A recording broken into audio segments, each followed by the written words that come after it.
কাশ্মীরও নয়, মেঘালয় নয়, এ আমাদের প্রতিবেশী রাজ্য ওড়িশার দেওমালি ওড়িশার।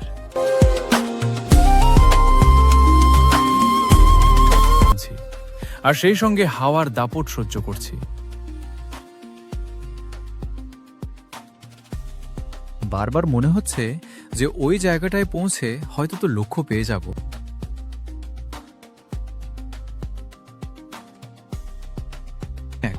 চারদিকে সবুজ পাহাড়, আকাশে মেঘ কি জায়গা।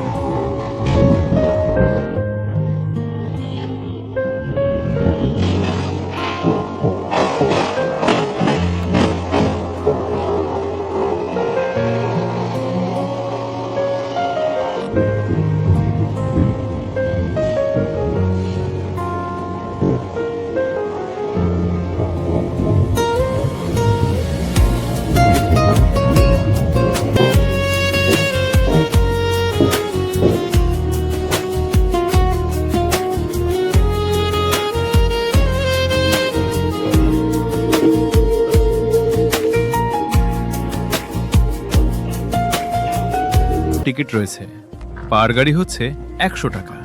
আর এই 100 টাকা কিন্তু পে করতে হবে হচ্ছে যারা ট্যুরিস্ট। সবাই বলছিল যে দেওমালিতে এইটাই দেখার জন্য নাকি সব থেকে সুন্দর, মানে এই যে মেঘের জগতে হারিয়ে যাওয়া, বারবার মনে হওয়া যে আমরা মেঘালয় চলে এসেছি, মেঘের বাড়িতে চলে এসেছি, তার জন্য নাকি দেওমালি হচ্ছে বেস্ট।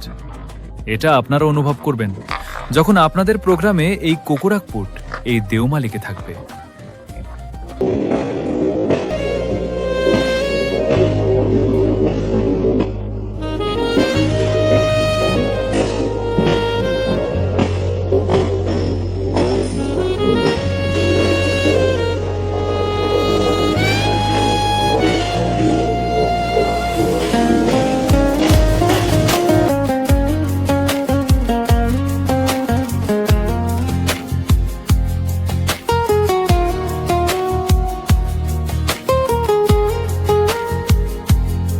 এটা কিন্তু ওড়িশার একটা ট্রাইবাল বেল্ট।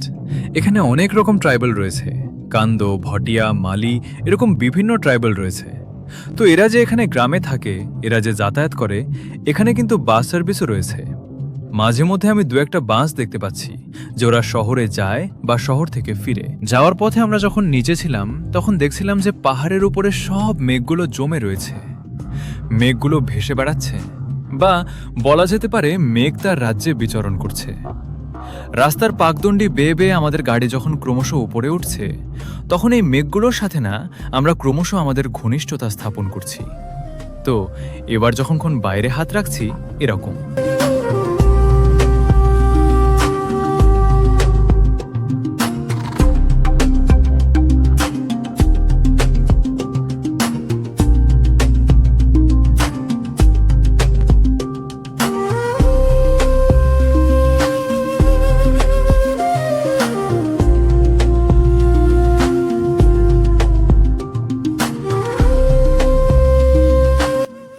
এখানে এন্ট্রি করার জন্য টিকিট রয়েছে, পার গাড়ি হচ্ছে 100 টাকা। আর এই 100 টাকা কিন্তু পে করতে হবে হচ্ছে যারা ট্যুরিস্ট। সবাই বলছিল যে দেওমালিতে এইটাই দেখার জন্য নাকি সব থেকে সুন্দর, মানে এই যে মেঘের জগতে হারিয়ে যাওয়া, বারবার মনে হওয়া যে আমরা মেঘালয় চলে এসেছি, মেঘের বাড়িতে চলে এসেছি, তার জন্য নাকি দেওমালি হচ্ছে বেস্ট। এটা আপনারা অনুভব করবেন যখন আপনাদের প্রোগ্রামে এই কোকোরাকপুট এই দেওমালিকে থাকবে।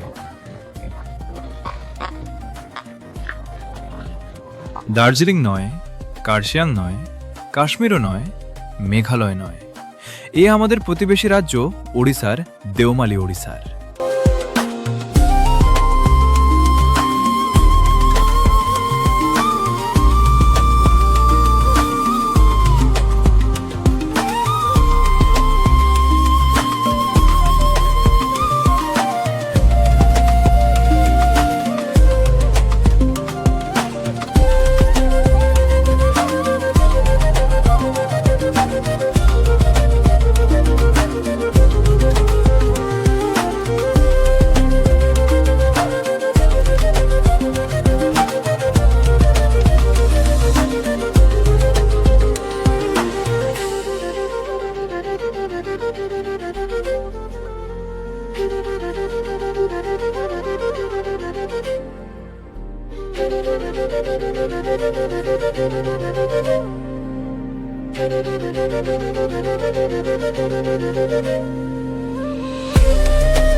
এখানে আসার জন্য কিন্তু ভালো ট্রেকিং শুয়ার না হলে ভালো ক্রক্স সঙ্গে রাখবেন, না হলে ওঠার একটু চাপ আছে।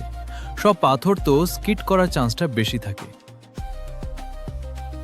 শেষ কোথায়? শেষ কোথায় কি আছে শেষে পথে জানি না। পথের শেষে কি আছে, কিন্তু এখন সবচেয়ে বড় প্রশ্ন হচ্ছে পথ শেষ কখন হবে।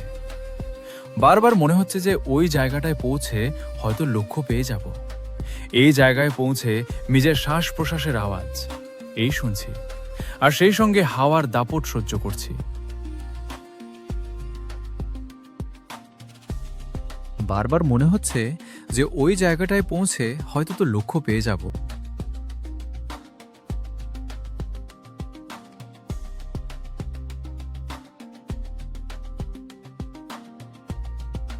সঙ্গে শুরু হলো টিপ টিপ বৃষ্টি, আর ক্যামেরা যদি আমি ফ্রন্ট অ্যাঙ্গেল থেকে ধরি তাহলে দেখুন এটা কিন্তু সেই অর্থে কোনো রাস্তা নয়, বলা ভালো একটা খাড়া পাহাড়। সেই পাহাড় বেয়ে বেয়ে উপরে উঠছি।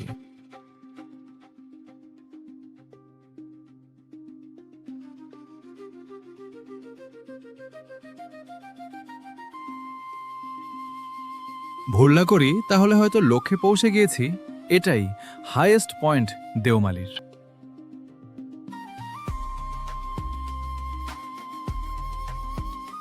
1672 মিটার উচ্চ ওড়িশার হাইয়েস্ট পিক দেওমারি, আর সেই সাথে এই মেঘ, এই প্রকৃতি, এই বৃষ্টি আমাদেরকে ওয়েলকাম জানাচ্ছে। এই যে দীর্ঘ পাহাড়ি পথ চলার ক্লান্তি কোথাও যেন প্রশমিত হচ্ছে প্রকৃতির এই শীতল ছোঁয়ায়। কেমন লাগলো আপনাদের? এই অনুভূতি অবশ্যই জানাবেন।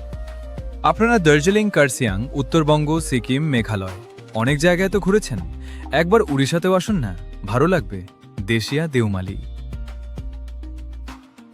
ও আজকের ব্লগে এই ট্রেন জার্নিটা পুরো ক্লাইম্যাক্স, চারদিকে সবুজ পাহাড়, আকাশে মেঘ কি জায়গা।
এদিকে যদিও ঘাট সেকশন রয়েছে, কিন্তু WAP7 যেহেতু পাওয়ারফুল লোকোমোটিভ ও একাই গাড়িকে টানছে, আর এমন কিছু বড়ও নয়, ট্রেনটা ছোট ট্রেন লাইনটা ধীরে ধীরে কেমন উপরে উঠছে। সামনে মনে হচ্ছে ক্রসিং আছে। ট্রেন কি আমাদের মেন লাইন থেকে লুপ লাইনে দিচ্ছে? লুপ লাইনের সিগন্যাল দেখাচ্ছে।